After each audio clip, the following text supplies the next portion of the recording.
We're sitting here in the double parlor in the Lower Pontalba apartment of Steve Hogan, who is on camera at this very moment. Steve played a significant part in New Orleans real estate development in the 1970s and the 1980s, and we want to continue our discussion of what was happening in the 1980s and the forces that drove it and the impact it had on life in New Orleans in general.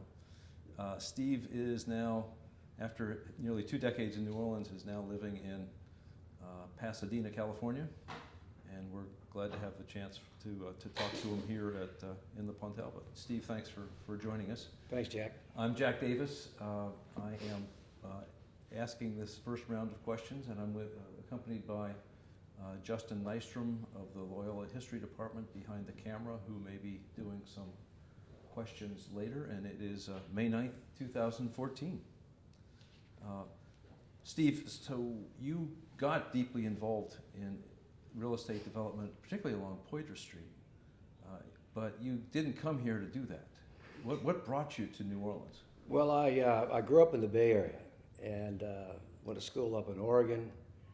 Came back to the Bay Area, got a job with Kaiser Aluminum, and they moved me all over the United States. Chicago, Jacksonville, Houston, New York. And while in New York, and this was in labor relations and learning how to negotiate labor contracts. So they asked me to come to New Orleans in the early 70s. I mean, it was January, February of 1970. You may want to hold that. That's the first time that's wrong. But anyway. We can. This will give me a chance to pause this. And you can just resume talking Okay. about When I had the opportunity to come to New Orleans in the early 70s, 1970, and I wasn't too thrilled about that because I had moved so many times. But I said, okay, I'd try it. And they asked me to come down and stay at the Royal Orleans Hotel for a month and commute out to Chalmette, where the Kaiser aluminum plant was. And it turned out to be a very fortuitous 1-month stay because I ended up meeting 3 or 4 people from the hotel, Archie Casbarian, Ron Pincus, both managers of hotels, and then Archie went on to purchase and redo the Arno's restaurant. And I started playing tennis with those men early in the morning.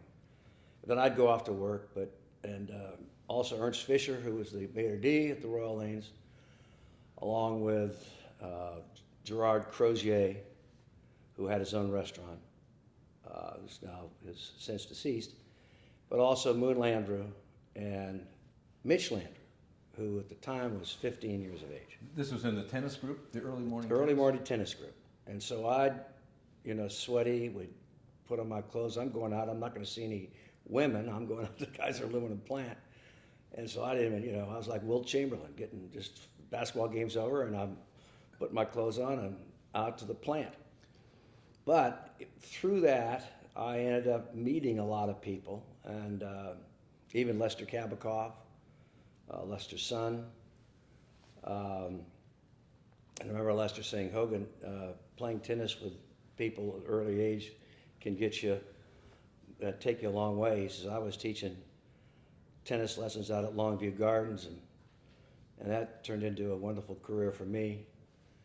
But I never thought I would stay in New Orleans, so the intent was to have me here for about 6 to 9 months, help on the negotiations of a labor contract with the steelworkers, and then move to the next, hopefully not troubled spot, but next spot on the executive move up, if you will. What did New Orleans feel like then? It was the dirtiest place I've ever been. It was the smelliest place I've ever been. It was the hottest place I've ever been. It was the coldest place I've ever been. It was the most fun place I've ever been. I love the architecture. It just engulfed me. I mean, I just thought it was terrific. It wasn't 6 months later before Kaiser wanted me to move to Ghana, Africa, and work with Kaiser and the Ghanese government. And I said, I'm either going to go home to California or I'm going to stay in New Orleans. And I ended up staying in New Orleans because I was able to get a job with a young man, young at the time, by the name of Struby Drum, who had a small real estate company. And also I had the opportunity to go to work for Joe Cannizzaro, which I decided was not really in my best interest, and I ended up working for Struby. But both in the real estate business? Yeah, both in the real estate business, and I'll never forget telling Struby that he showed me a little sheet of paper how they evaluated rents, whether it be, rents from a commercial space to an apartment space, whatever. And I said, Mr. Drum, I'm not very good at adding, subtracting, and dividing. And he said, well, we have people that can do that. I'd like to still talk to you. Well, anyway, we ended up making a deal. And I went to work with Struby in 1972. So it was almost 2 years with Kaiser Aluminum here. And the last year and a half with Kaiser, we were still negotiating where back to California or maybe something here, Baton Rouge or whatever. So I went in the real estate business in 1972. Can I ask you, were your opportunities in real estate? What was it about real estate in New Orleans in 1970, 72? Well, I tell you, all I knew was that from what I was reading, there was in the early 70s, and then talking with Moon and playing tennis, and Lester Kabikoff, they kept on talking about the wonderful growth opportunities in New Orleans. And when you think about what the Dome was able to do in relation to the city of New Orleans, the community, the greater community of the New Orleans area, it just made some sense. And I had no affinity for real estate other than the fact I loved architecture. And so in talking with Struby, he was involved with putting together a development right around the Superdome. And he said, I really need somebody to help me on this. And would I be interested? And I'm saying, well, I don't know the business. I'm be learning the business. And he said, well, I need somebody young to kind of help me. And you know a lot, you've met a lot of people while you've been here, and I'd be willing to take a shot if you'd be willing to take a shot. And so I did. And then Struby was under a contract with a company called the Ayrshire Corporation. Right. From Houston. From Houston. And Ayrshire had been here in Louisiana for years in land out in the Biznay Plaza area and building homes and apartments. And Struby was an apartment guy. It wasn't a commercial real estate guy. Knew about it, but had not participated in it. We officed in the B&O building right below with Darwin Fenner and Struby's dad, and right below Lee Schlesinger and Lane Meltzer. So I got These are other real estate developers? All real estate guys. So you get in there and you start talking, you start understanding, you start learning. And one of the things that I got involved in early on was the opportunity to, with the Dome coming. Yeah, the Dome at this point wouldn't be open until 1975. Correct. But it was planning clearly under construction. Correct. The planning was underway. And plus the huge part of the planning was to work the infrastructure. How is the infrastructure going to be set as you came off those freeways? And to be able to have 5,000, 7,000, 8,000 cars or more coming into that Dome on not on a daily basis, because you weren't going to have that kind of a use of that facility. But and that was key. And when they were talking about the parking, I think they only put about 5,500 units of 5,500 spaces. But they said, if you go east towards the river, there were so many parking options that would be able to handle the necessary need. And that was yes and no. it turned out to be okay for a while, but not for the long period of time. In the parcel or the area that Struby Drum and you were looking at connected to the dome was where? Which? Well, it was Or what did at it the same become? time that I got there. Struby had the idea that they could do this, but in 1972, I'm not so sure, Jack, and you may want to go back and check. I don't think the construction had started in '72. I still think that they were jawboning over should it be in New Orleans East or should it be downtown. Moon, I know, was very much in favor of having it in downtown because of what it could do to help revive, maybe include and improve some of the infrastructure, of course, but also bring new businesses to the city. And if I'm off, I may be thinking about 1971 to '72 when I wasn't in the real estate business, but I do know when talking to Moon that some of these issues were paramount at the time. I think they might have been preparing the site in '71, but it probably wouldn't have been coming out of the ground yet. Yeah, but I remember all the conversations, and I don't know if you were here then, where we should be in New Orleans East. And I remember a lot of my friends saying, "Oh, get it out of downtown, go out, get it to where at some point." Yeah, when I got here in '72, it was already under Under construction. construction, where it is. And what was the site that you all were looking? Well, there was what I do recall is the discussion about the placement of the dome. Mm-hmm. And the placement of the dome initially was to be in the confluence of the freeways, whether it be the 90 continuing and going across the bridge, or the piece going to Slidell, the 10 going to Slidell. 610, of course, wasn't there at the time. So it was going to be and actually it was going to be up forward from that confluence and put the parking there. And it was, I believe, Buster Curtis who said, if we could move it back and have it positioned right as all those freeways come around it. back meaning away from the river. Towards Metairie, Yeah. towards the airport. So they see it when they come in, you can drop off, and then you have another benefit. And that benefit is maybe someone will come along and develop that property in front of the dome. On the Loyola side. On the Loyola side, and that was about 11 acres. All this property was owned by the Illinois Central Railroad. And the railroad, of course, wasn't doing anything with it. And we ended up, through Struby and Buster Curtis, Struby got a hold of Buster and said, listen, I could put a group of guys together where we could buy that land and possibly bring a new hotel to the city. At that time, the Marriott was up.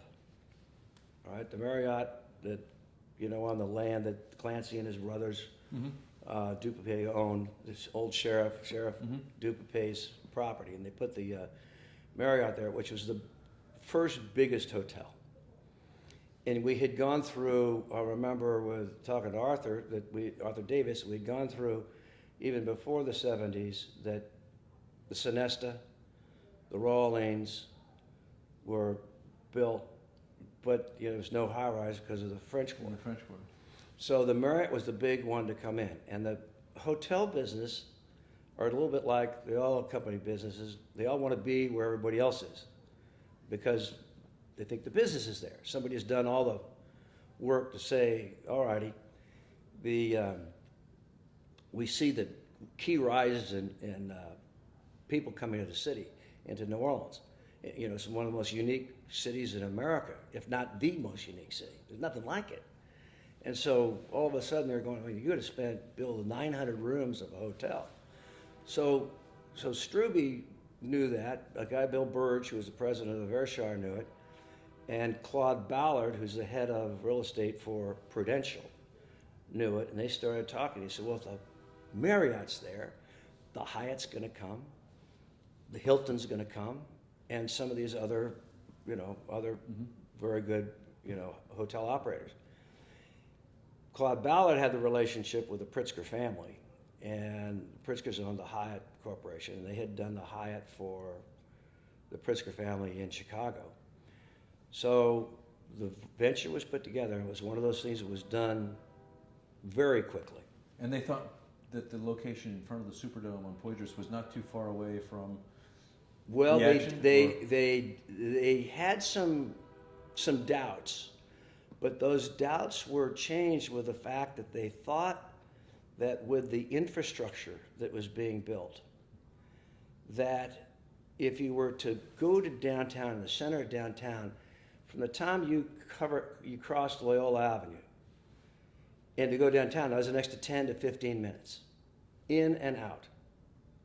And if you could have that facility right there, hotel, and you could see it, that it's the first stop. So that made sense to them. The Dome and the activity of the Dome, albeit short-lived for, maybe 15, 16 events a year, that was helpful. And The idea that we would use the hotel as the center point and then build office towers around it was a dream, but they thought it would be effective, again, for those same reasons. Parking, infrastructure to get in and out, and when you think about those companies that come in from out of town, they don't move into uptown New Orleans or the Garden District. They're moving out to Metairie. They're in St. Tammany Parish, or out in Kenner. they're employees. They're employees. Yeah. So this is the first stop. It was a jump because all my friends would all be officing in downtown, but we decided that if you could get the land right, if you could hold it correctly, this could work out. And this was the area that became known as Poydras Plaza, Yes, centered on the Hyatt. correct. And so it was at the corner of Loyola and Poydras. Did Poydras Street itself shape up as a enticement to people? You had the Dome rising on one end. You had the International Trade Mart that had been built several years earlier on the other end. But all the high rises that grew up in the 1970s on Poydras hadn't been Correct. erected yet. No, they hadn't Was been. Poydras seen as an opportunity, as an Well, it access was, because they had to.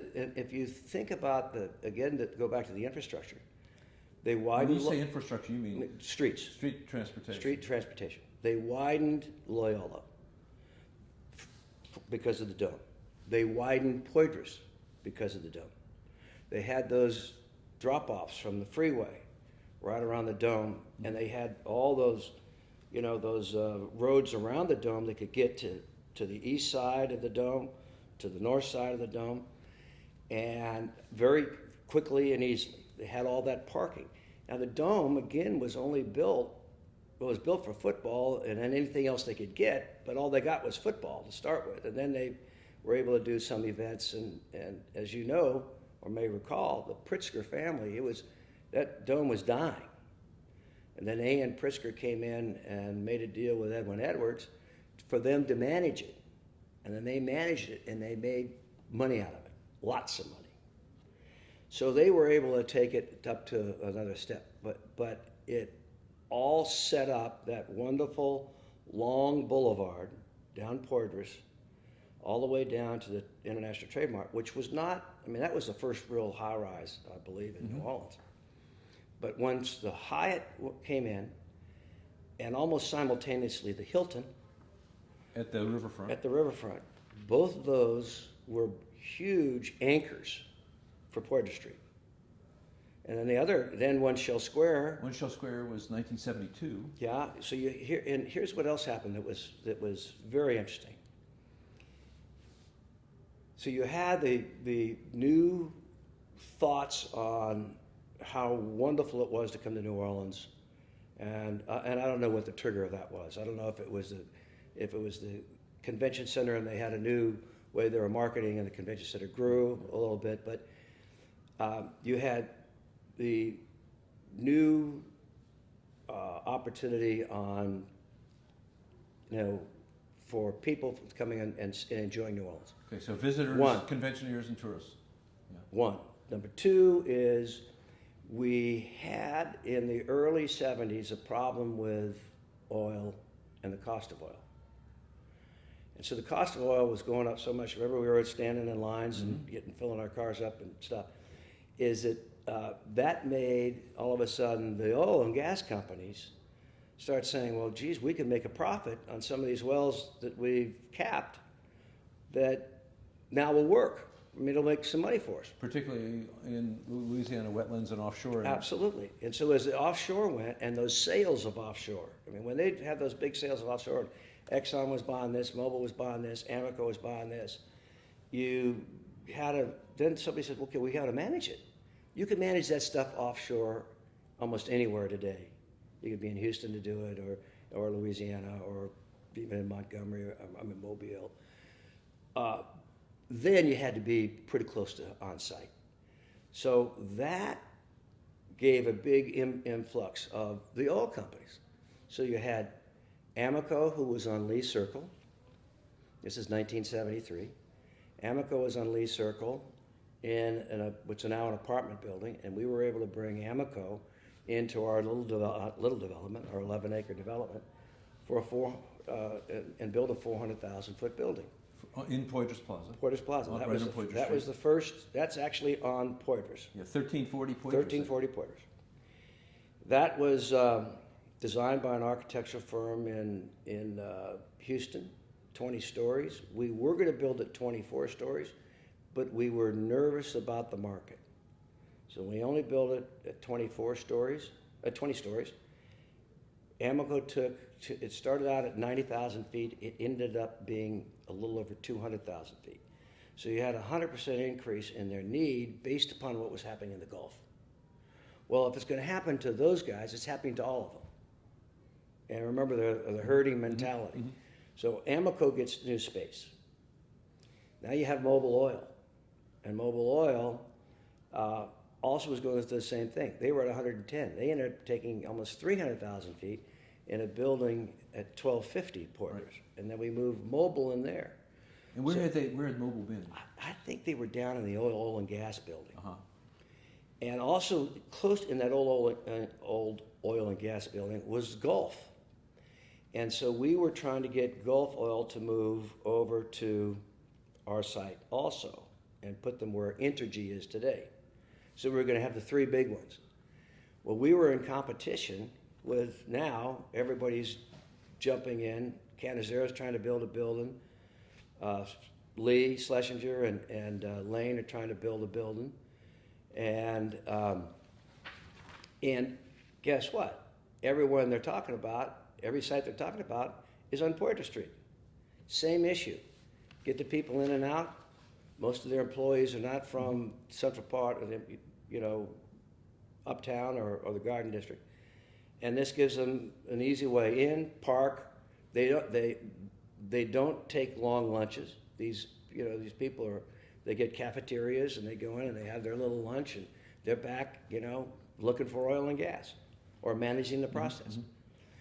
So we went head to head with Lee and Lane Meltzer on Gulf, and we thought we had Gulf for Poitras Plaza. For Poitras Plaza, and I can't remember the gentleman's name, but he came over to see us, and we thought he was coming over to shake our hand on that he was coming, and he came over to shake our hand to thank you for our participation, but he was going over to a building to be built at 1515 Poitras, which was Lane and Lee's first tower, which they then ended up building, I think, 3 towers there, right across from the dome. So it's on the City Hall side of Poitras Correct. Street, on the lake side of City Hall. Correct. And there those 3 towers, and those Correct. are all Lane Meltzer and Lee Schlesinger. Right.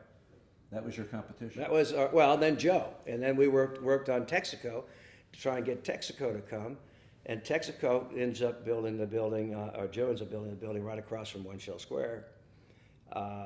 For the Texaco was in the black, I can't remember the address. Yeah, it's 400 pointers. Okay, I so looked- I looked it 400 up. parks. Yeah, you should know that. I should know that too. I You don't have, office there. This is not top of mind. I just Right, looked, right. I looked up all the addresses Oh, last okay. night.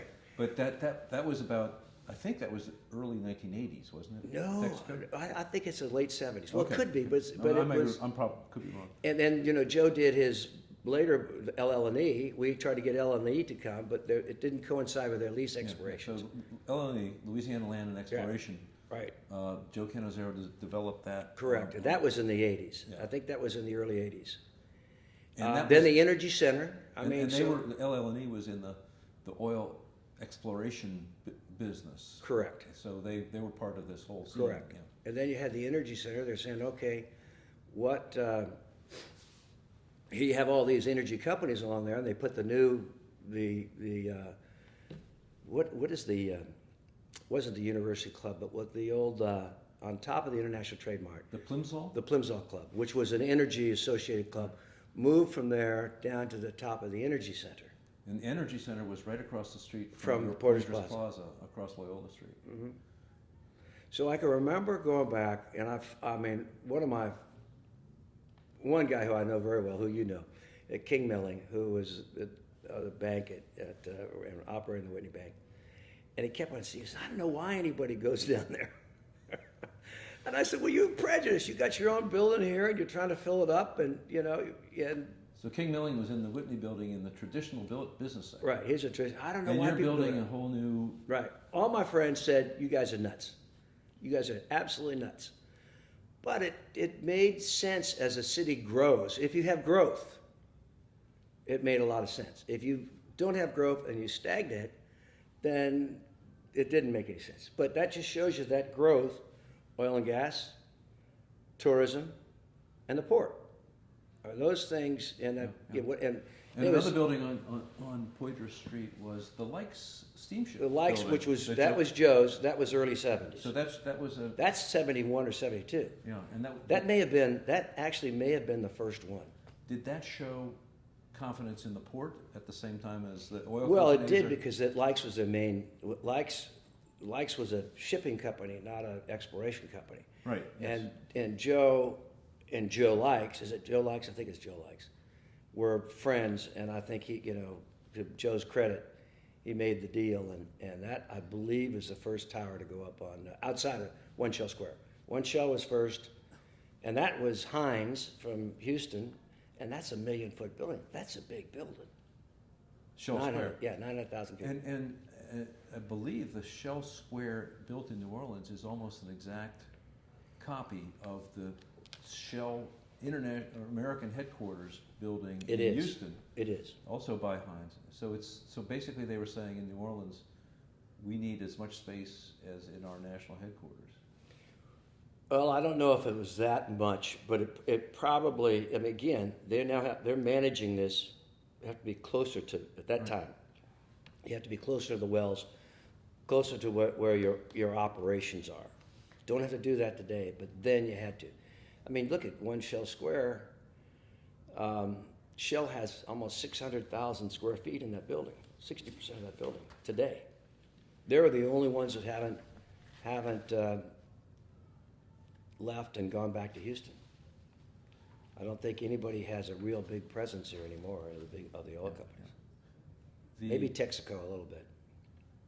Yes, I think you're right. Another building on Poydras was the Pan American Life Insurance Building. That A came New Orleans after. company that. But again, that was a show of strength because it's arguably a better location than Porter's Plaza and Schlesinger, those buildings. Right Because at the corner of It's on the Poydras corner and of St. Charles. Porter's and St. Charles, which probably would be, if you're running today's demographics, probably pretty much at ground zero, because you have everything there. You can walk down to the little restaurants that are around. You can walk to the French Quarter. It's all very close, and it's still close enough to get in. You also have public transportation with the streetcar. If you're living uptown, you can come down and get right off there. So that was a building that was built more for the general public, with the life insurance being the key tenet, and that company was out on Canal Street. So they were out there by themselves, and now the synergy was all to bring everybody together as much as you can, and then kind of create. And this is what All Moon's theory was: we need to do anything to stabilize and improve the central core of New Orleans, and from that, other things will happen. And what was directing people, other than Moon's interest in seeing the healthy central business district, what was directing people to this Poydras Street corridor? Was this the most prestigious address? Was this where land was? Or It wasn't a prestigious address. If you kind of go back in your history, I think it's Poydras Street because there's a grocery store on Poydras, and it was one way in and one way out, and hardly anything there. I think what made it was, again, the infrastructure, but there was land, and the land was very reasonable. Our land that we had bought for, I don't recall the exact numbers. When you talk to Billy, you may be able to get them, but I think it was like maybe $1, $2 a square foot or something like that. When you say our, you mean Stubidrome and Ayrshire? Yeah, and the way we did that, which is really which was good for New Orleans and good for us, is that Struby and Bill Burge figured that they wanted to have some New Orleans partners, that it was important to have New Orleans partners in this. And that was, I guess, even to the minimum of cocktail conversation, that we're involved in this and we're supporting it. And so they rounded up, kind of a who's who of their friends and of people who were doing a lot and accomplished a lot in New Orleans. They had one group of doctors, which was Bill Hoffman, George Carey, and Ray Haddad. And they had Ray Salmon and the Salmon Company. They had Pepper Bright, Ray Brown, and a few of Pepper's key employees. And Pepper, of course, they had a Standard Mortgage and very involved in the community. Both Lewis and Richard Freeman, and their father, and their sister were all in a combine. So you had, and these people were all involved in the banking community, the financial community, as you can all imagine. Well, that gave it a little bit of sizzle, but it was kind of a soft sizzle, but it was effective. And so we buy the land, and then the other key part of real estate is the financial part. How do you finance it? And to then take down 11 acres and you don't know how long it's going to take. And we ended up working on a deal with Illinois Central Railroad that they would also become our partner. And they were kind of a merchant bank. And the merchant bank not only finances it, but gets a partnership interest.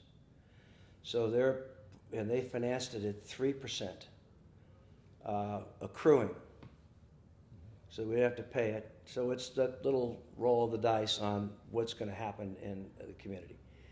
And then as we take it down, then we take that chunk, pay off the interest, and get that chunk, and then build a building. And now we have the pods that we're going to go to the next one. So that's what we did. We did, as we said, the Amico building first, then we did the mobile building. We tried golf. We didn't make golf. We tried LL&E. We missed LL&E because of timing. We tried Jim Bob Moffitt's company. We were off in timing. But then we made the Entergy deal, and we took Mid-South Utilities out of Barone Street in a god-awful building. And they now have 400,000 feet in a 600,000 foot building. So we built 400,000 feet, 500,000 feet, so that's 9, and then 6 for $1.5 million. So, and this was a market of 12 million square feet. So we ended up having about 12% of the market. And you weren't taking, some of these companies were moving, but they were expanding their space. Correct, and that was the key. And they were employing more people. That was the key. Were you bringing new people to the business district of New Orleans as employees? Yes. Well, we weren't, but we were. But clients. Our tenants were. For instance, what really made the Amico building work is you make some pretty significant concessions to a tenant of 250% of the building. You really start making it work when you start filling in the remaining 200,000 feet. And that 200,000 feet has some difficulty attached to it because you have to set aside some space for growth for Amoco, who are growing now to come into the building, and they continue to think they are going to grow. That's the mentality at the time. So the really big deal we did next was Travelers Insurance, which was in Metairie. And we brought Travelers Insurance downtown. That to me was kind of the old cream on the cake, because we were proving that you could bring somebody from Metairie, non-industrial, non-oil and gas, and come in as the second tenant. Where did Travelers go in downtown? To the Amoco building. Okay. So and then you get the New York Lifes, you get a couple other things, and now it's back to that herding thing. These guys want to be around each other. They don't want to be, out all by themselves. And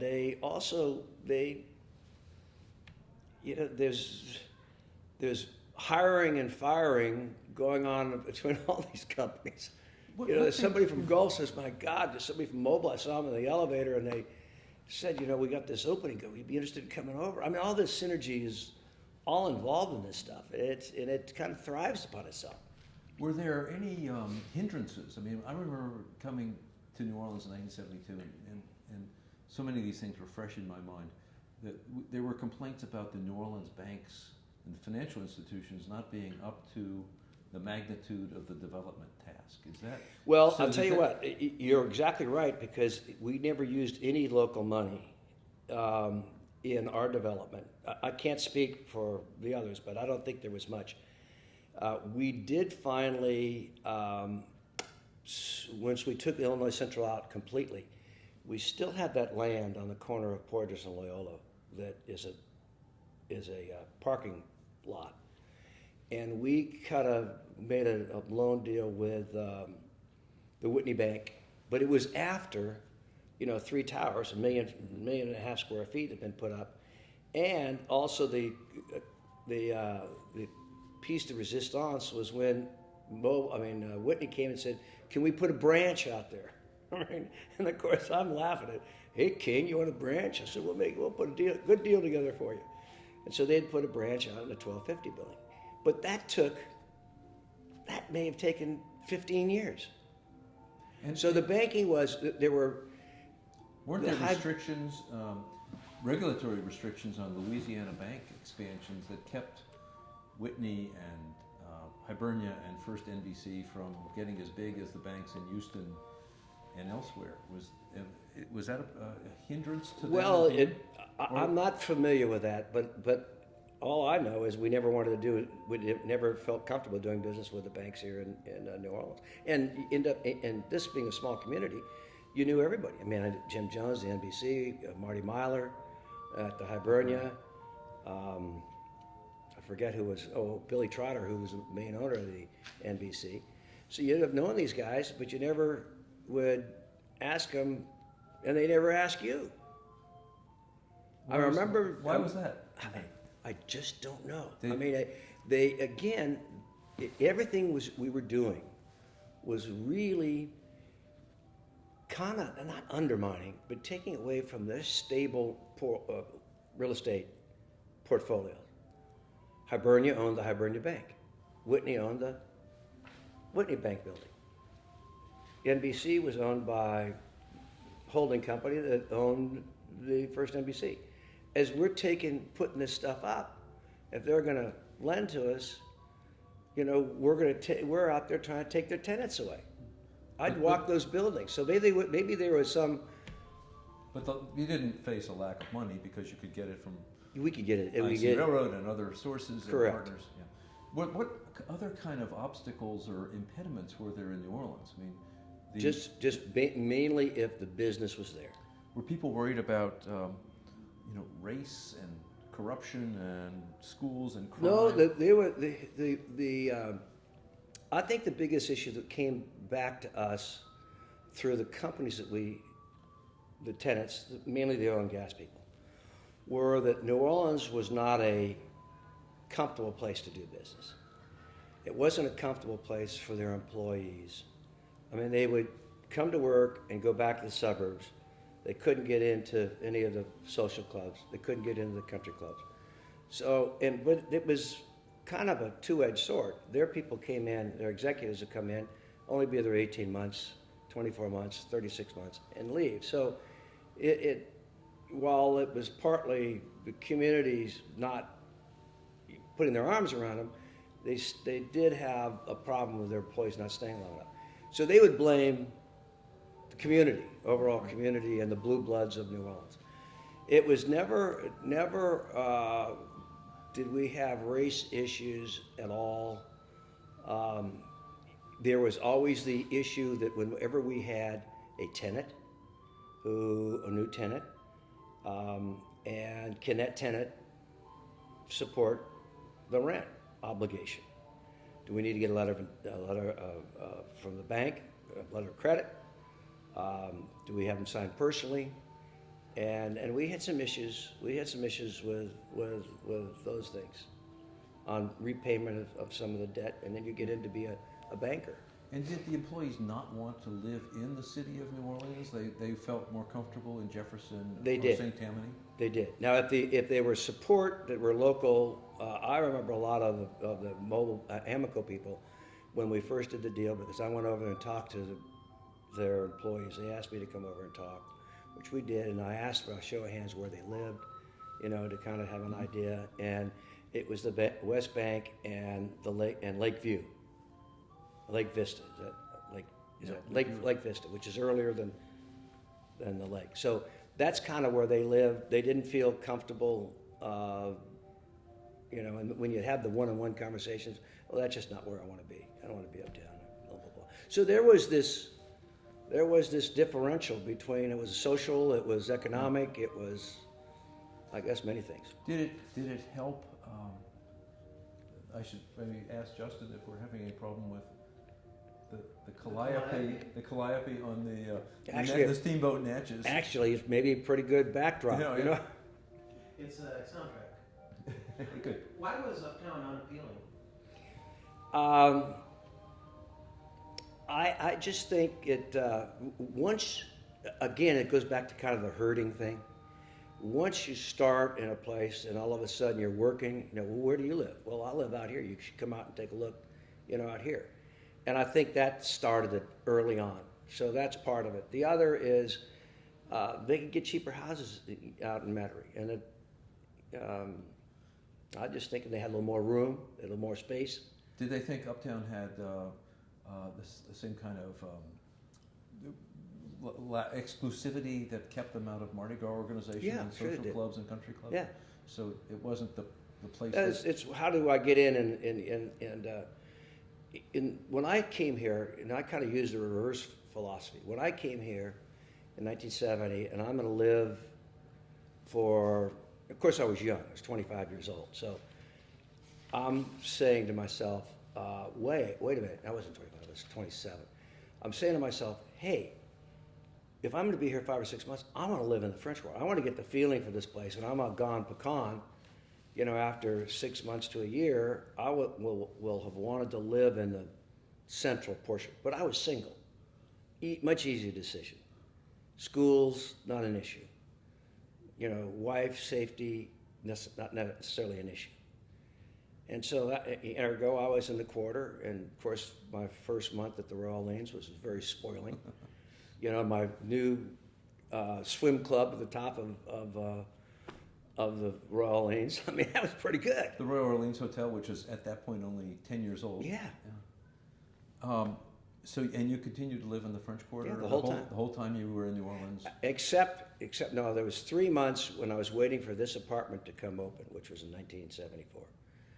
And I had to find a place for 3 months, and I moved in with Don Terrio, Doug Howard, and Johnny Kerner. One who became King of Carnival, one who's a divorce lawyer of note, and of course our dear friend who sadly passed away a couple months ago.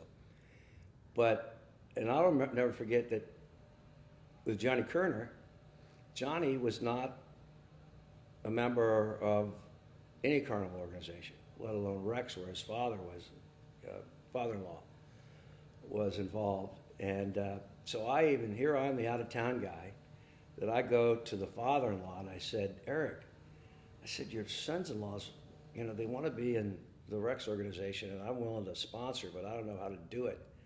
And he goes, Were you in Rex yourself? yeah. Okay. And so he says, I didn't know they wanted to do that. They want to be in that? And I said, yeah, they want to. And whose father-in-law was this? Johnny's, Eric Johnson, Okay, right.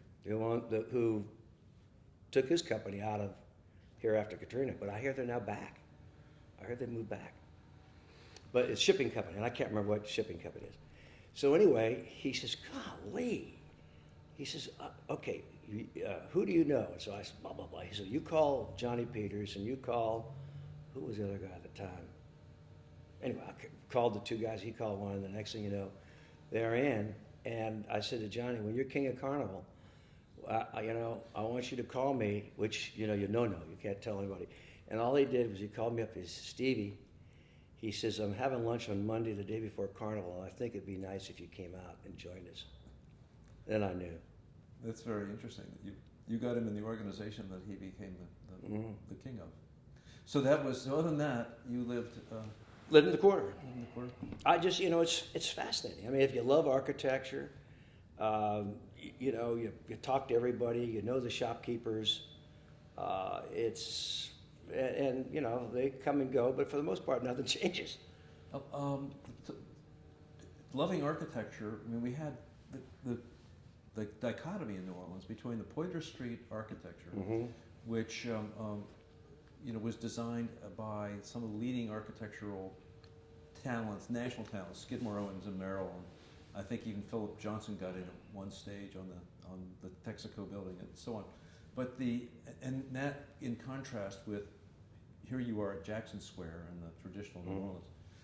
There were people at the time who were criticizing the new architecture, the Poydras Street architecture. Think particularly of a very good architecture writer from the Vieux Carré Courier, Bill Rushton, who was referring to the Shell building as one square shell, and the 1010 Common building is 1010 and oh so common. I mean, how did you reconcile that dichotomy? Well, I didn't have any problems personally with it, and probably because I was born and raised in California. I'd been in New York, not been in the real estate business in New York, but in Chicago, and lived in Chicago, and you see these unbelievable edifices, and architecture is it can be enduring, and it doesn't necessarily have to always be traditional. This is a very traditional city.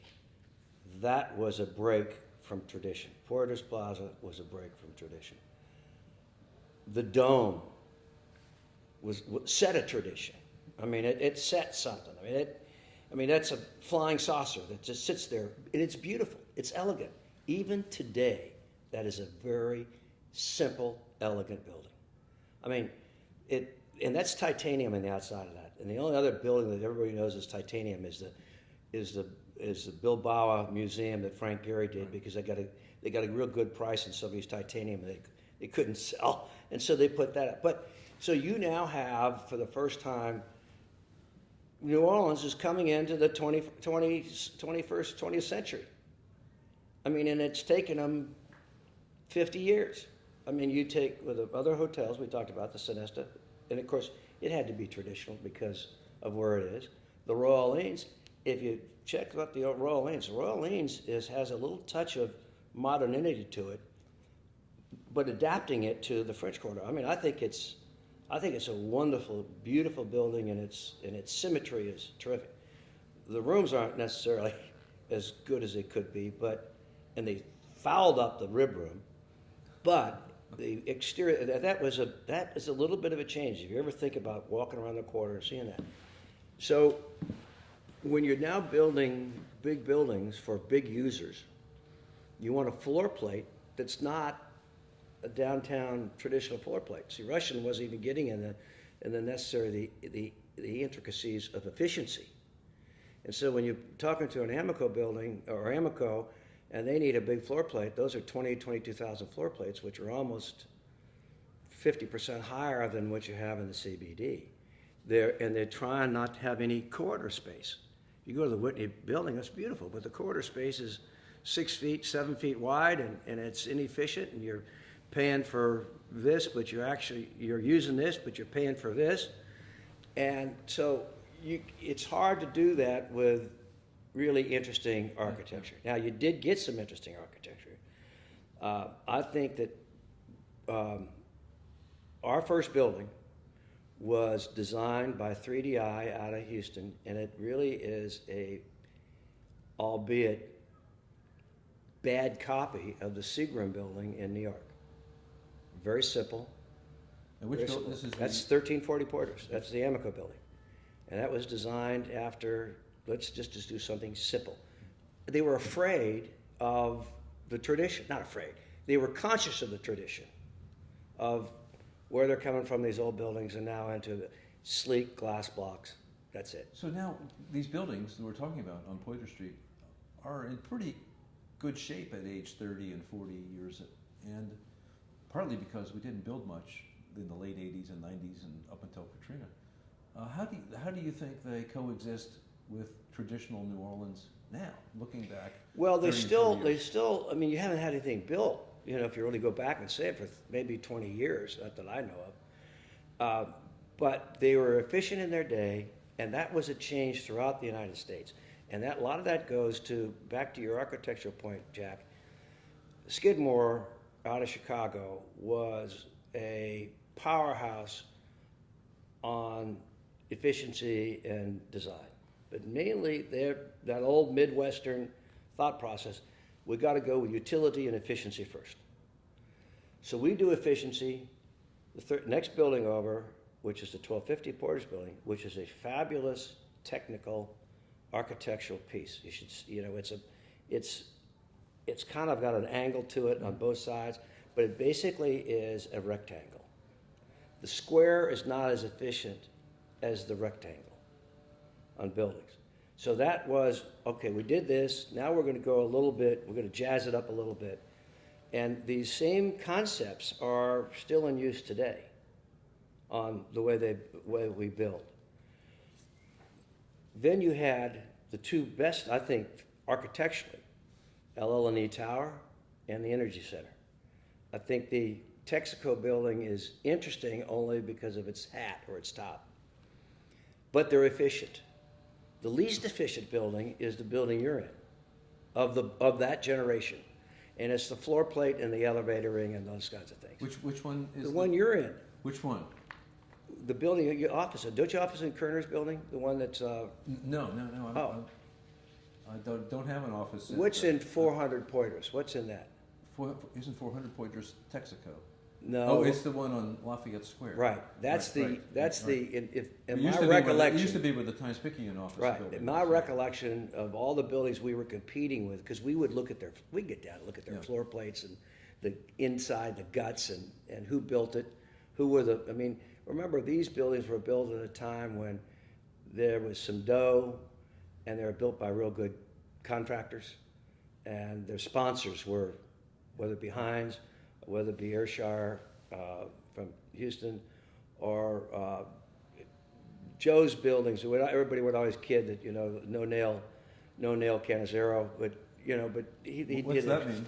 Oh, because he would value engineer a lot of stuff out, and we would just value kid. Engineering means reducing costs. Yeah, but you reduce costs by sometimes getting rid of things that really make a statement or give you, and you don't realize that some people in their work, in the association they have with other people, is where do you work? Well, that's kind of a statement. Do you work in a piece of dog do, or do you work in a nice environment that is comfortable and it's safe? I'll never forget we put the FBI in the 1250 Porter's building. Everybody's competing for the FBI. 2 floors. That's 40,000 feet. There's not many 40,000-foot tenants in New Orleans. So his first name was Jack, and I can't remember, but he's an Irishman from Boston. He was the manager of the office, lawyer, FBI agent, terrific guy. And I go to take him to Galatoire's for lunch, talk about our deal, which is now done and stuff. He says, Steve, this can't show up on an expense report. I said, don't worry. I said, it won't show up on an expense report as long as I can negotiate a 10-year, and for you guys to conduct no investigation of any of Hogan's activities.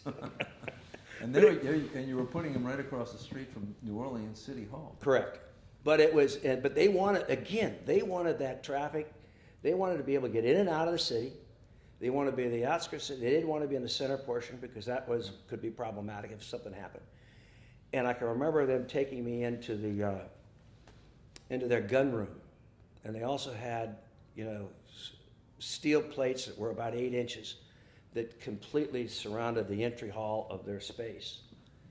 So if anybody came in there, and then one of the big things we had to do. Still there? Yeah, it's still there. Well, no, it's not there because they left. They now build a building out by UNO. Yeah. I remember one of the big discussions we had on the lease, not the negotiations, but in the actual use of them bringing in prisoners. We didn't want them coming into the lobby. So we had to make arrangements for them to use the freight elevators at certain times. And those were the times, but if there was an unusual situation, they had to contact the property management company to make arrangements to bring in. Because that would unsettle your other tenants? Yeah, and we didn't want them to feel uncomfortable, Let me ask you, since we're right across the street from City Hall, what was the role of your tennis partner, Moon Landrew, in making all this happen? How much help did you get from the mayor's office? Actually, I don't think we ever called on the mayor for any of our needs. We would stay close to our assessor, but I don't think we ever had to go for Moon for anything. I mean, I just see him. He says, "God, great job, guys! You're bringing more tenants into downtown." And we were doing our job. Lee and Lane were doing their job. Joe was doing their job. And you really think in that whole 70s period of time, there was, God, if you add it up, maybe 3 million square feet, which is almost a 30% increase of what was in New Orleans, maybe even more. Mm-hmm. So it all went there. Was there anything City Hall was doing to try to plan Poydras Street to make it easier for you, or did they not do something that made it harder? Or? No, I tell you what, the process, planning process was actually pretty easy. I mean, it was, it never went as fast as you'd hoped. One thing we did do, Moon was not mayor at the time. We were. This was after Moon. After Moon. So Dutch this would Morio. be the late 70s, maybe the early 80s. So. Okay, when Dutch Morio was mayor. No, I think it was Sidney was mayor. Okay, so when would that be? It would have been starting in 1986. Well, it was before that then. We wanted, as you can imagine, the city made us, anything we wanted to do, we had to file a permit to build a fence around that property. So we had Caesar Pelle's wife. Caesar Pelle is one of the great architects of the world. And we had Caesar design a building for us on the corner of Poydras and Loyola. Absolutely gorgeous. 800,000 feet, yeah. And Caesar's wife, who's also an architect, designed a white picket fence all around the property. And it was, we had a permit to keep it up for 2 years because it was wood, and they were afraid of termites. But it was elegant. It was simple and elegant. And then we planted, little growies around it. The building that Caesar designed was a sleek silver glass tower. And for any particular tenant? No, we were doing two things. We built a model to be able to talk to new tenants. Number one. Number two is if it were going to be 800,000 feet, our entitlement was only 500,000 feet. So we knew that's a big increase in the footprint and the floor area ratio, which is what you get into with a city and how much space you could build.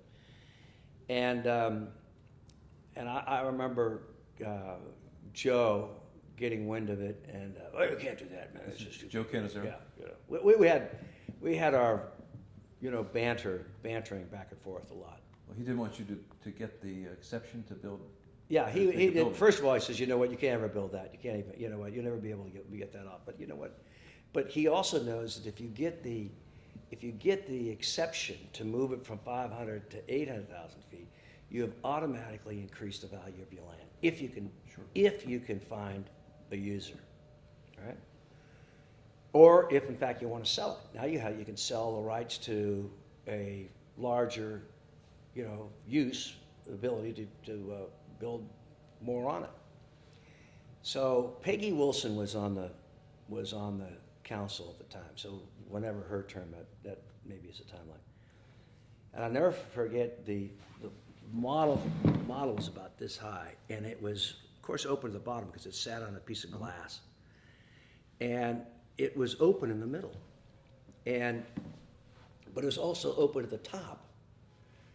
So, because it had a steeple thing that you could close, and you could see how the steeple worked, or you could pull it down like that, like a top of an old beer meister.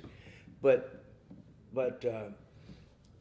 Caesar did that because he says you can see how a flat building would look, which is normal for everything down here, other than the Hibernia Bank building. Or you could flat top. Yeah, flat top. So you can turn around and hit this and visually change the whole look of the building. So actually, it's a neat marketing deal. I never even thought about it. He thought about it. So I'm there, and I've got the thing down, and I flip it up and down, and I'm making the presentation to the city council. Peggy asked a bunch of questions about the use on the bottom, and can you get retail, and blah, blah, blah.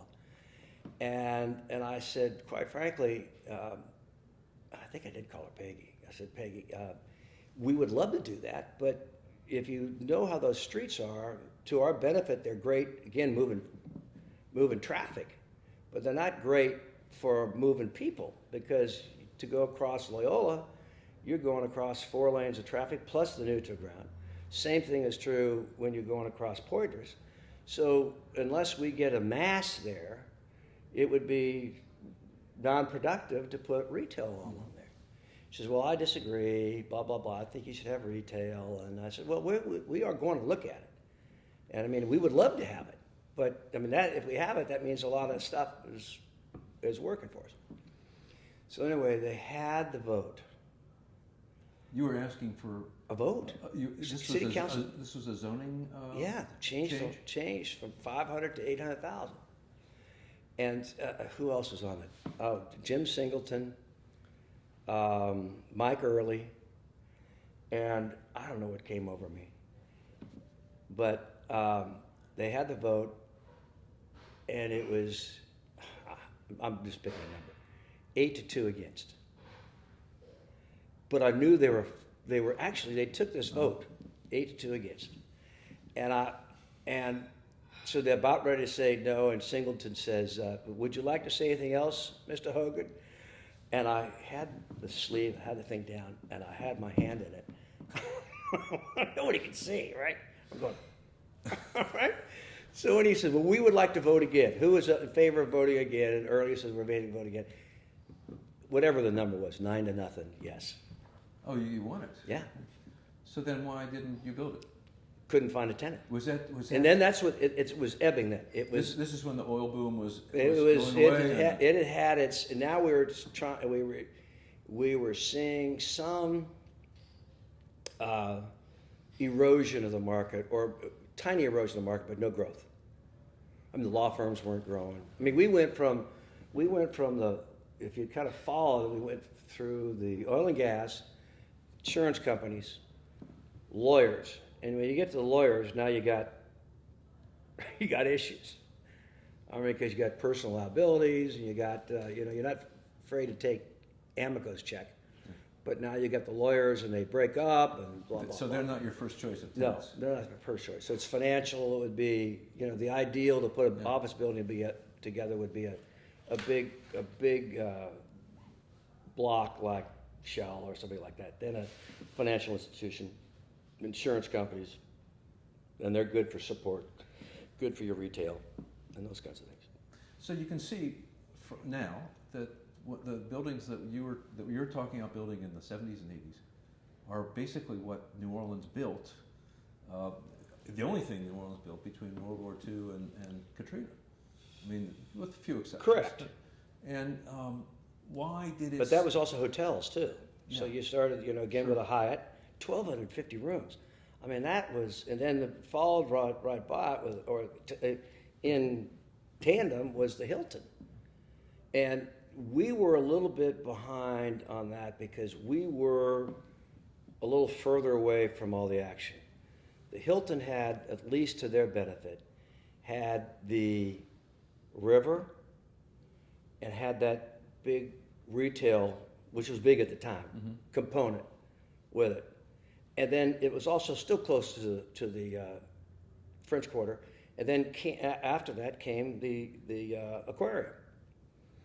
And I always felt that the aquarium shouldn't have been there, but it should have been pushed downriver, even past where Dutch Memorial Hall is now. Above the convention center. Yeah, so to really kind of help that and not be basically right at the edge of the quarter. But I helped Union Pacific Railroad, who had that property, trying to figure out how they could sell that property almost give it to the Audubon Zoo Society or whatever. Just on the upriver side of the convention center. Yeah, and that didn't work. And Ron was adamant about wanting to have it, close to the French Quarter as he could, because he could pretty much secure its viability, if you will. And he was in the final analysis, he probably was right. So the question I was trying to get at was, why did all this stop? Why did the buildings that we had in the 70s and the early to mid 80s, why is that all that got built for another 20, 30 You think years? about what drives this place, and we kept on putting the dollars into, the convention center still was building in stages, into the convention business and the port. The oil and gas business started to dry up. Not dry up, but it became much more competitive, and it became more expensive. I remember when we had, when you're getting up to $60 and $70 a barrel, now hell, it's $100. That main component, and I think we suffered politically during that period of time. I think in the political process that the local politics, you mean? Yeah, the local politics, you just didn't have it was not, I'm not going to say it wasn't business friendly. It wasn't looked at to say that these our leaders at that time were as active in trying to draw business into the city. Now, again, it was hard to draw business into the city. The city is known as a playpen. I mean, however, I think, and this is one of the things that I think that should be pursued, is that in the evaluation of the 70s and 80s, it was also the beginning of New Orleans being proud of itself, and New Orleans even getting more into the comfort of their architecture, their art, their whimsical life, the Big Easy, these little marketing things that all of a sudden have given it some soul. And it helps the soul. I mean, I think it even started in the 70s. I think these, even the galleries, the 927 Gallery. Remember that old gallery down Royal Street, which was Floyd McLam had it, and he was one of the first guys to have these, not the back end, but the middle portion of the quarter, have art. I remember this happening in New York, but never knew it was happening in New Orleans, where they'd have champagne and they had to have a little art show and stuff like that. So it just started. When did you feel that start? When you in the middle 70s. And the year you got here was 1970. when the Jazz Fest started, and about that time, Richard Collins started being New Orleans' first food critic, the Underground Correct. Gourmet and Remember that. States Item. I mean, all these, and there was a sense of architecture. And preservation, and then what they did to maintain the French Quarter. I mean, you could argue good and bad, but for the most part, they've done a hell of a job. But I think it was an internal kind of a, God, what we have is really special. And I think. Did that help attract companies? I don't think so. For you? No, I just think it made people who were here more proud of where they lived and how kind of unusual it was, quirky. But it came alive. I mean, you stop and think about the guys you had out there. You had Dureau, George Dureau? Yeah, I mean, character. I mean, but that didn't gel for big office towers. That gelled for the broader community. Did anything change when Moon Landry was mayor for 8 years, until 78, and then Dutch Morial took over for 8 years? Was there any difference from your perspective as who was running City Hall? Not really. It was just a. Our needs were. That would be more personal than from a business standpoint. From a business standpoint, we were pretty much done. Except, well, I have to say that energy came during Dutch's time. The energy building came, which was the third tower that we built, the biggest one, at 600,000 feet. So that came in Dutch's tenure, and we built that. By the way, two of those buildings were built without tenants. They were confident. We were confident of the marketplace, and we didn't have a tenant for the mobile building which ended up being the mobile building, 1250, or the energy building. We just built them. Yeah. And that was the strength of the partnership, which is Prudential and Pritzker.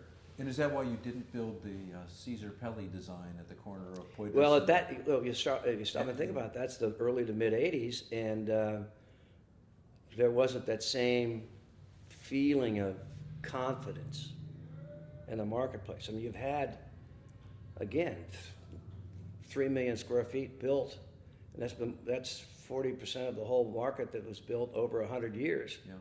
And so all that was built at that time. So we kind of knew where everybody was. And usually when a tenant gets in a building, they're always saying they're going to move, but it's a very, very expensive proposition to move. Even if a landlord gives them 50% of the money, it's still too much money. So there was a huge lull. And that's why I think the convention center, all that stuff, was what is the easiest way to, not the easiest way, what is a relatively quick way that we can do anything to improve the dollars coming into the city? And I think they started to focus on the convention business. They knew what Chicago was doing, they knew what Las Vegas was doing, and they definitely didn't want to be behind Houston. So there was always that. But Houston, at that time, Houston started to get better. And we weren't playing. So New Orleans had to get into the convention. Had to. In order to offset the loss of the oil industry and the decline of the port. Yes. Yeah, but the oil industry, it just wasn't growing anymore. Yeah. And then you had the first blow, I think in '86 with Amoco. You may want to check the date. When Amoco said they're moving to Houston. Uh-huh. And we kept on saying, when they start to come, they all come. When they start to go, will they all go, was the question. And so then everybody's sitting, kind of waiting for the next shoe to drop. And I don't think our politicians even knew that it was coming. What did the 1984 World's Fair tell us about these things? I mean, the fair was conceived in optimism, and it was the years leading up to it in 1984. We thought the boom was going to continue. Is that right? I think we thought that the '84 would substantiate everything we had done. Whether or not it was going to be a boon for the continuation, nobody knew. But it turned out to be a dastardly event for the guys who owned the hotel business. We had built our Dastardly hotel because there weren't any visitors? because it was not as used as it had hoped. I think those big Hogans in the front kind of shied away some of the younger generation with their kids, if you got my drift. But when we did the hotel, 1,250 room hotel, which is big, we needed to maintain a $47 to $48 room rate This is for 70% of the time at the Hyatt. at the Hyatt. And our debt on the Hyatt was, I'm going to say, about $45 million. And when the World's Fair came, we said, "Oh, this will be we'll be able to catch up."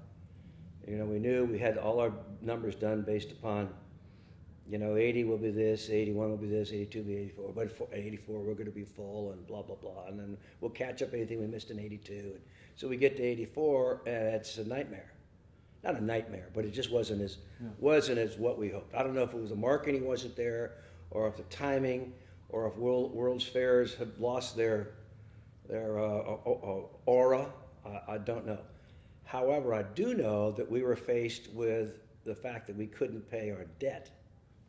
Now, here's where, in the merchant bank kind of world, where your partner happens to be the same person, or one of your partners happens to be the same person who holds the debt, who has an interest in the development, which you cannot do anymore through federal regulations, banking regulations, you can't do anymore.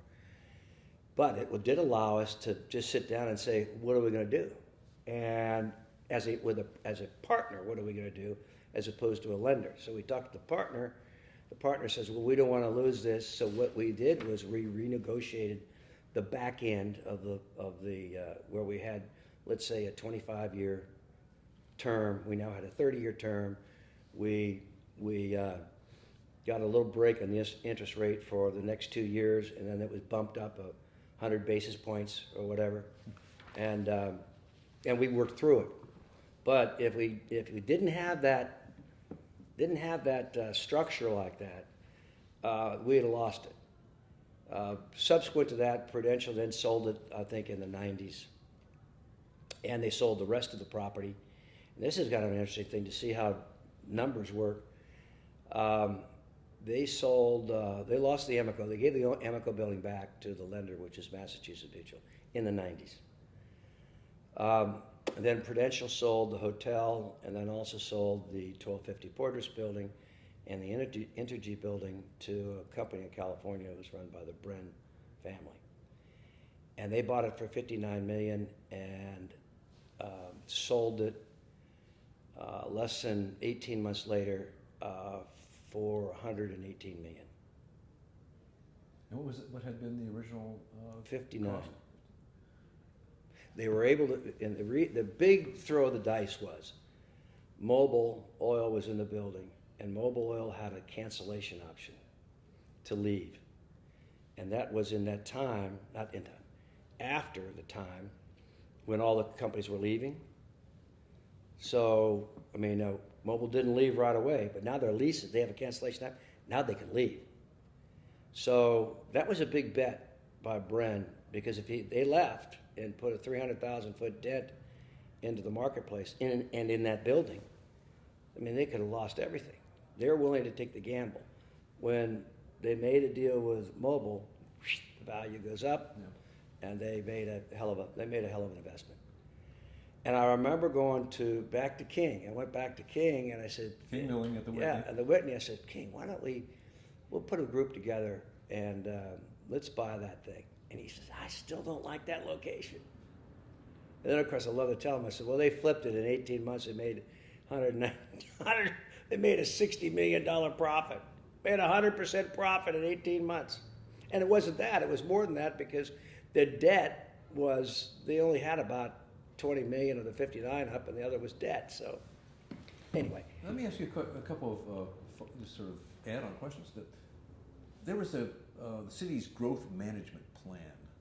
This consulting firm, Wallace McHarg, came in and I think they recommended that Poydras Street be just the kind of corridor that you all were developing. And that they said relax the height limitations on Poydras. Was that a factor? Well, I tell you what, I wasn't aware of it. I mean, it may be been above my head, but I do know that I mean, Bob Tucker. This is where I think he was involved in some of this stuff, but I do know maybe that was what these guys were reading when they allowed us to go from 500,000 feet to 800,000 feet, because all in height. It wasn't in any the broadening of the building. Yeah. I'm a little unclear about whether that was actually implemented. I do know that they ran there was some big study that Arthur Davis and company did in the 80s, and I'd be interested to get a hold of that. Yeah. But I think that was all, I think that was not done, I don't think it was done in the early 70s. I think that was done in the 80s. God, where are we going? We had this great decade of growth. Now what do we have? Now we blew it. To go back to an architectural issue and a use issue, we made a fundamental error on the development of Poydras Plaza. But I can understand why it happened. We made the front of that hotel to be the back end of the Superdome. We tied them in there. So you made the hotel face the dome. Yeah. Embrace the dome. Embrace the dome. And we forgot about the long-term growth, which really should have been Loyola Avenue. Subsequent, this third buyer has now rectified that Since situation. Katrina, they've turned it around. And they turned it around. And it should have been done, and we thought about doing it. We had an agreement in principle. It fell apart because Prue got a little tough with DeBartolo. And when DeBartolo came down and did the C&G Tower, and did the Lord and Taylor's and the Macy's. That was under Dutch Morial. Correct. They wanted to take our whole building that the Hyatt sat on, big base there with it, and lease that whole thing from us, including the convention space. We had 30,000 feet of convention space that they would manage for us. Well, that was one of the problems with the Hyatt. But we finally worked that portion out. And then they were going to face that whole development on Loyola so that you'd have a triangular development. You'd have one anchor, Lord and Taylor here. You'd have over here, you'd have Macy's, and then they'd bring another to anchor on Loyola.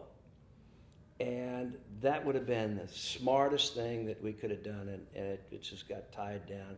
And DeBartolo was here, ready to shake hands, and he says, well, I'll shake hands tentatively on it if you guys can do that as it relates to the lending, some financial thing. That would have been a fabulous addition for the city and for us. Was it too late at that point to pull that off?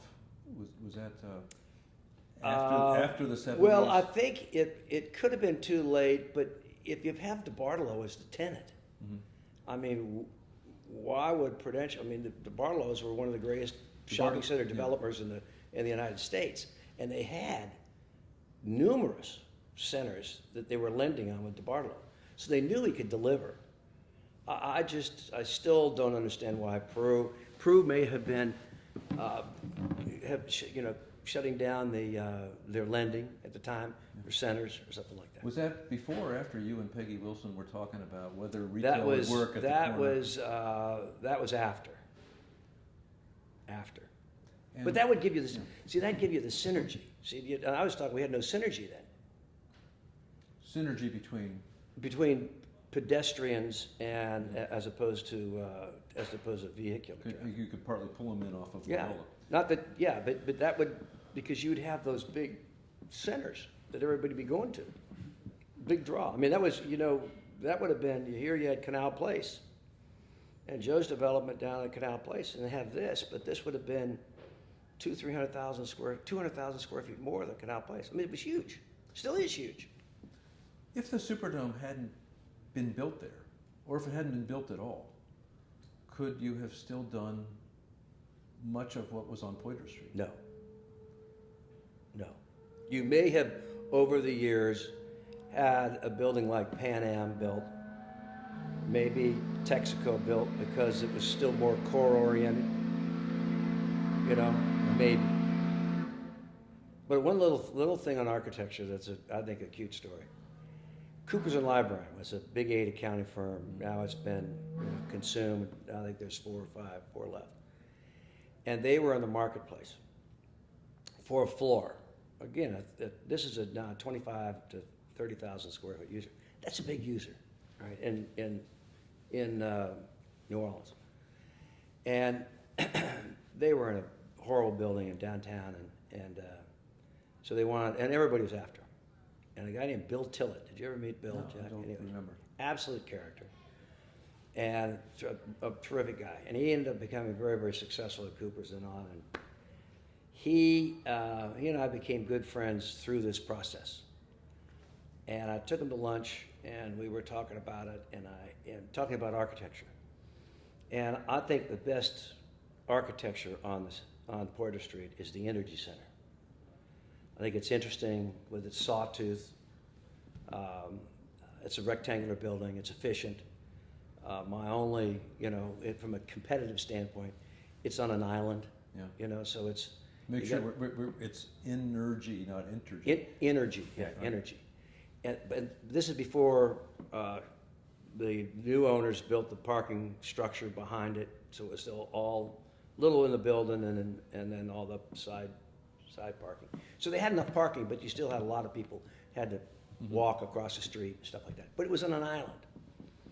So and that was our competitor. I mean, he was either going to go to the Energy Center or to the Energy Center or our Intergy Center. So I said to Tillett, I said, Bill, what's your favorite building in architecturally? He says, oh, the Energy Center. And I said, and what about my poor little building over? He said, well, that's okay. And I said, well, guess what? When you're in the Intergy Center, you can be looking at the Energy Center, which you think is the best looking building in the town. If you're over there, you got to look at this piece, right? Well, he just cracked up. Well, anyway, we ended up making the deal, and we gave him the top floor, and we gave him, signage for the bottom, so he could look at what he thought was the best looking building in New Orleans. That's a good story. What happened? I got to ask you, what happened to the Caesar Pelli model? Who owns that now? I know that Caesar still has it, but in New Haven? Yeah, he has it. I can probably get it if anybody wanted to see it, but I think the present ownership may have it, and Bill Moody would probably know where the hell it is, because it really is cool. Sounds interesting. To track really cool. that down. And then tell me, why did you leave New Orleans? And this was in 1989? Yeah, 1989. We had taken this 1,500,000 feet, and I was a managing director of it, which is mainly the leasing side. The management side kind of was a dotted line from me, but not the straight line. So I really was responsible for it, but the guy had a big boss in Houston, right? That was fine. So we were 95% leased.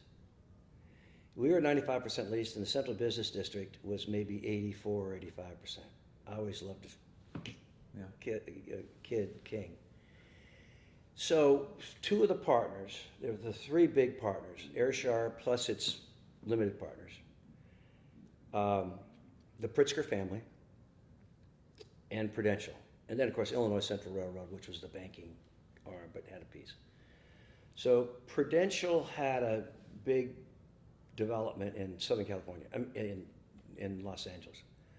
They're going to build 3 million square foot buildings, so 3 million square feet, which is as big as was built in all of Los Angeles and in New Orleans in a 10-year period of time. They wanted to do this over a 2 to a 5-year period of time. The market was hot. So Prudential came to the Ayrshire people and said, we've got Porter's Plaza where we want, Hogan's from California. Would you be interested do you mind if we approached him to move him to our new joint venture out in Southern California? And they said, no, God, that's a great idea. you know, now you just got to convince Hogan to leave New Orleans. So they approached me. Our kids were living here, and they were 2 and 1, 2 and a half, 1 and a half. And we thought that maybe it would be a great place to raise our kids and a hell of an opportunity. So we went out and looked at it. And when I was there one time, my wife was out, Cindy was out watering the plants, and all of a sudden she started going to labor. And so that's when so I commuted from 87 to 89 to Los Angeles once a week. So I was running both. I mean, I was really running this, but that was getting started. And so they asked us to move. We finally made a deal. It took about 6 months to negotiate the deal. I wanted an equity piece. They weren't willing to give me an equity piece. Thank God I didn't get an equity piece, because I probably wouldn't be here today.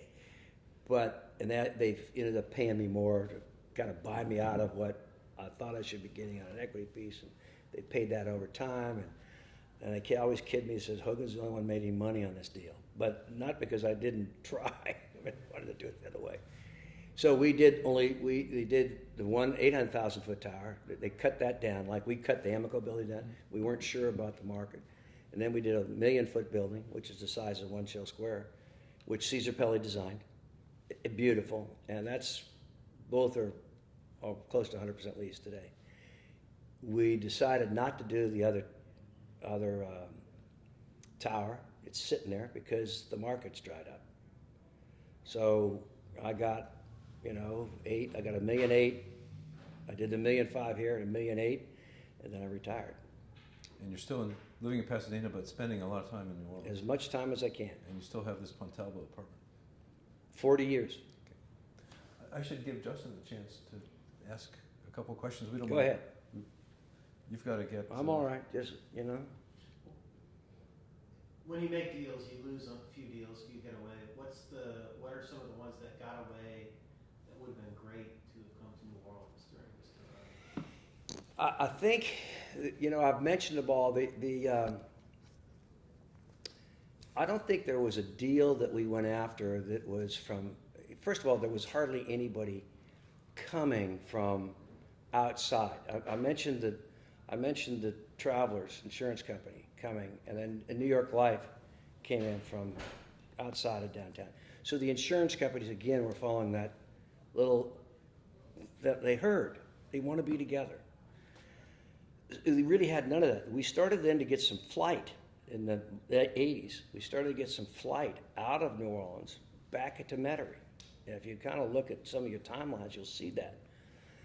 And that Joe bought a building, and Joe got aggressive. He bought a building out on, or he may even built it out on the Causeway. Zero again. Yeah, and then there was another, I don't know who did those buildings right at Lakeview Plaza or Lakeway Plaza or whatever. And they started drawing out, and then Frank Stewart built a building right on I don't know if it's on the Orleans-Metairie line. It's right off the canal. Those were things that you would have hoped, that just showed you that people were itching and were uncomfortable with downtown. And I think that's political. I think that's because of either the political base or the uncomfortableness of where you're going.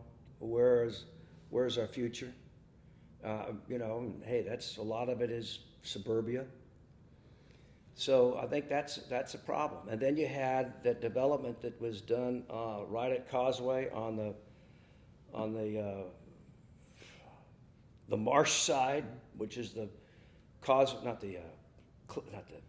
the riverside, and it had the theaters in it and the big parking deal in the tower there. And of course, it went into receivership. Joe bought it. Now, during that time, Joe was very, very involved in real estate, and he was seeing the markets. The markets weren't coming downtown. They weren't coming. Nobody was coming downtown. Nobody was growing, and you had So I think that period of the 80s and the 90s, we kind of lost our mojo. I don't know if it was political, I don't know if it was social, but the comfort level wasn't there. And you had people going to the suburbs. St. Tammany Parish started to grow. I mean, you think about what's happened to St. Tammany Parish in the last, and Slidell. And in fact, people bypassed, New Orleans East and bypassed Metairie to jump over. I think that was political and social. Why didn't New Orleans East work? Because of, you're still in New Orleans and you still have New Orleans schools, or? Yeah, schools are a big part of it. There you go again. Schools are a big part of it. Then where's your opportunity? If that's the one who wants my medical alert again, I'm a. Schools are a big part of it.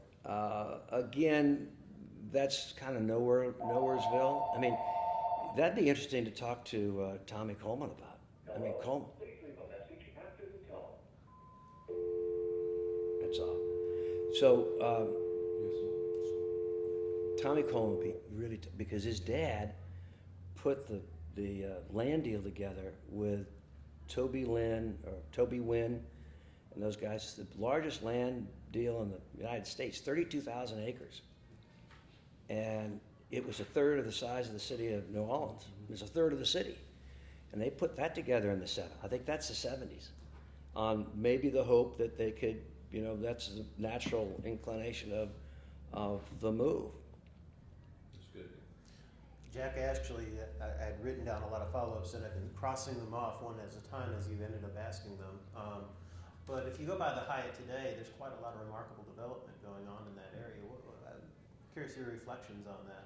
Well, I'll tell you what, there's two things that I've always thought about. That when I was here and even after visiting, have no idea why the O'Keefe, I will call it the O'Keefe corridor, or is that the Barone corridor? I can't remember. Which is coming all the way down from the old Sam Rosselli building. Mm-hmm. I think those young kids who are building those apartments, I take my hat to them. I think I've been sitting there saying, why hasn't that happened? Why hasn't that happened? And I think you needed to, and it's residential. These are the domain company people. Yeah. I mean, I presume that's who it is. And I think that, again, that's following up on the, you think about it. I mean, somebody said to me that trolley car, it's now going around all the way around down Howard and stuff like that, is a trolley car to nowhere. And I said, well, it is today, but if you think about it, Howard Street, that 3 or 4 block from Lee Circle down to Plaza Tower, is a fabulous street. That could be both business and residential, but I see it, it's almost like a Parisian street. I mean, it is really kind of a neat, you got now the Howard Triangle building, and I said, I don't know who bought the Rosselli building, but that should be a Embassy Suites, whatever, on the bottom, retail, and living. And I mean, give the bottom away and make it all up on the living side. I mean, we've not been a high-rise community, but we will. I mean, we will. You can't take buildings down in uptown New Orleans and say, I just would trash that thing and build myself a McMansion. I mean, you can't do that. So we're actually going to maintain our, which I think you're going to do, and I think it's right to maintain the culture we have, but so then how can you then intersperse some of the stuff and use it? So I think what those kids are doing is terrific. They're utilizing all that easy infrastructure and vehicularly. They're going to have parking right there. All the infrastructure from the 1970s. It's the 1970s. Loyola never, Plus the streetcar. Plus the streetcar. And everybody says the streetcar nowhere. Well, that's just now. I mean, we still think about it from 10 and 15 years from now, our kids could be living in there. And I still am intrigued by the Plaza Towers because a friend of mine, they got it. A neighbor of mine in California was working for a company in Connecticut, and they were a mini real estate hedge fund, and they bought the debt on the Plaza Towers, and they bought it for $11 million. All right, they thought they had gone to heaven because you look at it on a per square foot basis, cheap.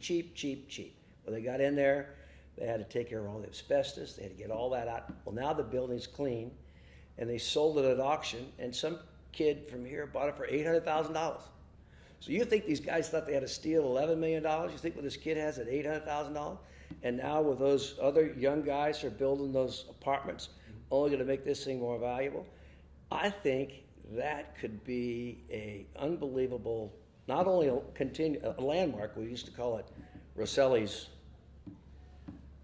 erection, whatever it was, but it just sits too well. Now, of course, everybody was saying, well, maybe we'll get the railroads to come back to, you know, the Union Station and stuff. But over time, if we get things going down here, that'll be redone. I mean, you have, and it started with, and Moon was so smart, if you build a base and you continue to keep improving upon that base, and the base we have is a quarter in the river and those things, and to put that huge investment of that dome, in that infrastructure, it just inures the benefit now, and to say that here you had something done 40 years ago, and now somebody's getting the benefit of it. These kids are getting the benefit of it, and the people who are going to live there are going to get the benefit. And now you have that Ralph's or whoever it is down there. I don't know who's the grocery store. The grocery store that's going to be right there, so they're going to have all that at their fingertips. You got Susan Brennan building her condos that are only, really, as a crow flies, 8 to 10 blocks away. You can stop off at Herb Saint on the way down there to see a friend. And I mean, hey, it's so. All goes back to that those political decisions. That it was a political decision to help build downtown, and then let's see what Moon did, in my opinion, by bringing the whole community into his administration. Right. That was a major, I think, a major issue too. Well, Justin, anything else?